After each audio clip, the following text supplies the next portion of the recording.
Ration distribution 0.44 జిల్లాలో ఉంటే ఇక్కడ 3.07 మైనస్ ఉంది. ఎవరు చూస్తున్నారు? ఇది జాయింట్ కలెక్టర్ ఎవరు? ఇది బాగలేదు బ్రదర్, అక్కడ బాగున్నావు, ఇక్కడ బాగలేవు. Be clear. ఏమన్నా రీసైక్లింగ్ అవుతుందా? Be careful. నేను చెప్తున్నా, మళ్ళా నేను దొరికితే మాత్రం నేను ఎవరిని వదిలిపెట్టాను. నేను చెప్పడం వరకు నా బాధ.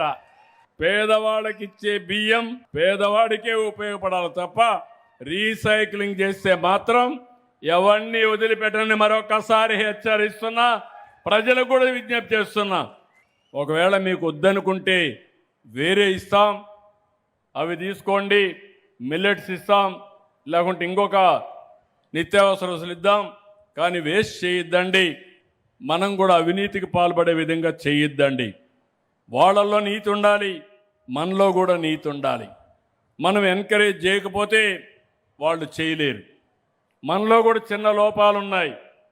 ఎంత వచ్చినా 1 రూపాయికి మనం కూడా లాలూచిపడి ఇలాంటి పనులన్నీ వస్తున్నాయి.